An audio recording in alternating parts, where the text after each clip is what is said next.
What if your favorite fantasy world wasn't a dream but a death sentence? This winter was supposed to belong to titans like Jujutsu Kaisen Season 3 and Frieren Season 2, setting the stage for Bleach's grand conclusion this July. But in their shadows, a quiet fire has been smoldering, ready to ignite everything you thought you knew about fantasy. Sentenced to be a Hero didn't just premiere, it detonated. Imagine an anime with a rating higher than some Solo Leveling's best episodes. That's right. While everyone debates which big sequel will dominate winter 2026, this series quietly outranks them on a sheer audience enthusiasm. It's not just the eye candy animation that's drawing viewers in. We are living in an isekai inbreeding crisis. For a decade, the genre has been cloning itself. The same truck, the same overpowered hero, the same predictable stakes. Sentenced to be a Hero is the first match that can actually start an anti-isekai revolution. This video will dissect why it's the dark mirror we've needed. A series where immortality is punishment, heroism is a sentence, and the gods demand something in return. Let's start with a reality check. Fantasy is supposed to stretch our imaginations, yet 2026 anime lineup is saturated with isekai. The formula is as comforting as its tale. An average person dies, usually via the infamous Truck-kun, wakes up in a game-like world, and quickly gains cheat skills to build kingdoms and collect followers. At first, this was thrilling. The wish fulfillment hit us right in the escapism sweet spot. Mushoku Tensei delivered a meticulously crafted world. Reincarnated as a slime showed that even a humble blob could become a statesman. These shows balance world building with empowerment, and audiences loved them. But as more series followed, the magic wore off. Shows recycled the same beats, death resets, quest to gather magic crystals, and villain of the week. Every problem could be solved by leveling up. When heroes reach godlike status, writers conjure bigger villains or conveniently kick them into parallel arcs so their OP protagonist doesn't break the story. By winter 2026, even official guides joke about the isekai slop, a glut of formulaic shows that offered comfort but little surprise. That's where Sentenced to be a Hero stomps in and flips the table. No reincarnation, no overpowered cheats, no friendly guild tavern. Instead, we're dropped into a pre-existing fantasy world ruled by the Federated Kingdom and a suffocating theocracy. Our main characters aren't random teenagers transported from Tokyo. They're hardened criminals convicted of heinous crimes. Their punishment? The hero penalty. Imagine a criminal system where death penalty is considered merciful. Here, the worst offenders are forced to be heroes. Their bodies are cursed with glowing runes around their necks that detonate if they disobey orders. That's the mechanical weight that replaces the safety net of cheat powers. The director Hiroyuki Takashima, known for animating Mushoku Tensei's brutal Turning Point 2, brings the same sense of physical and emotional consequence. Every sword swing feels heavy. Every block seems to strain muscle and bone. When a demon slashes a knight, there's no neat HP bar bouncing back. Limbs snap, armor crumples, and blood sprays. The visuals make you wince because there's no winking at the audience. This is a war. There is no portal back home. To appreciate the difference, imagine two parallel scenes. In one, our hero Song Jinwoo in solo leveling lunges at an ant king, blade slicing cleanly, his health potion ready. In the other, Silo and his unit push through the narrow streets of Love, tripping over corpses, swinging their daggers against shrieking fairies with wings like daggers. You can almost feel the weight of each strike through the screen. That's the first signal that Sentenced to be a Hero is here to challenge our expectations. It tells us fantasy doesn't need to be an infinite leveling treadmill. It can also be a place to explore horror, politics, and the cost of power. This is the moment where the anti-isekai revolution truly begins. In conventional isekai, immortality is a reward. Die and you'll respawn with more experience points. Magic spells might even undo death entirely. There's often zero penalty. In some shows, death is even used for comedic effect. But in Sentenced to be a Hero, resurrection is torture.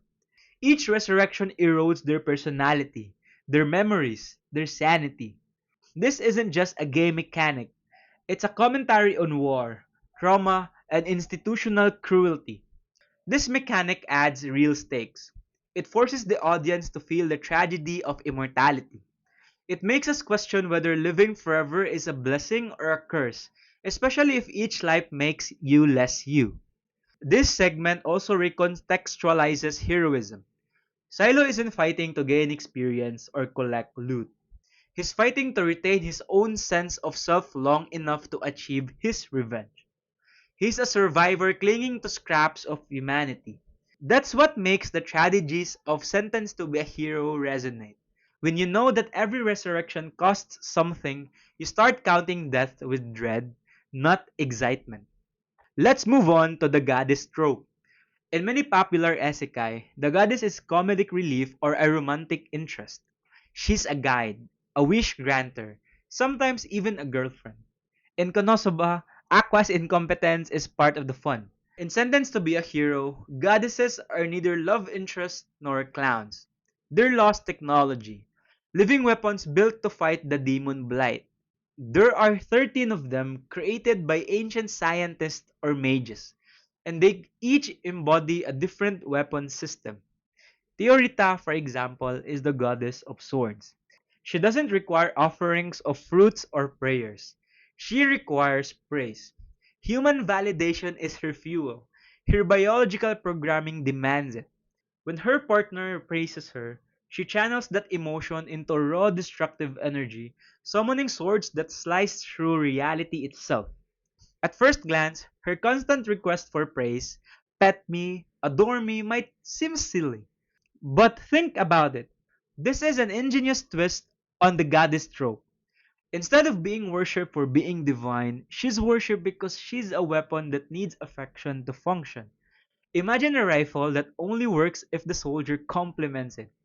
That's what Silo is dealing with. And here's where the transactional nature of heroism becomes clear. Silo doesn't love Theorita romantically, he's responsible for her, like a soldier is responsible for the rifle. He knows that using her power brings him closer to his goal, but he also knows that overusing it brings her closer to corruption and destruction. This dynamic isn't about power of friendship. It's about the commodification of worship. It's about how institutions can weaponize faith and love for war. In Sentenced to be a Hero, the goddess doesn't descend from heaven to save the hero. She's a tool that demands emotional labor to operate. That flips the entire power of friendship trope on its head. It raises questions. What happens when worship is a resource? Who controls that resource? And what's left of faith when it's used as ammunition? The genius of this system is that it also mirrors reality military logistics. Soldiers need food and ammunition. Goddesses need praise. By making adoration tangible, Sentenced to be a Hero critiques how real-world institutions exploit devotion, loyalty, and belief for their own ends. One of the most intriguing conversations around Sentenced to be a Hero is the utility of insanity. This series asks what happens when sanity is a hindrance. How can delusions become tactical assets? Then there's the rest of penal unit.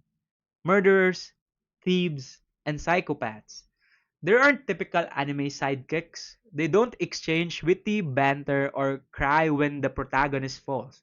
They're feral animals conditioned by countless resurrections. The show often shifts into their point of view. The camera shakes, the audio distorts, and we see their prey through the filter of rage and hunger. It's survival horror disguised as an action series. Even the enemies break mold. There's no singular Dark Lord sitting in a castle. Instead, the demon blight is a pestilence. It mutates animals and plants, turning forests into carnivorous mazes. It infects villages, twisting people into nightmares. There are demon lords, yes, but they serve more as embodiments of plague than scheming villains. This design choice changes the conflict from a classic heroes versus villains story into a survival scenario. When your foe is an infection, you can't negotiate.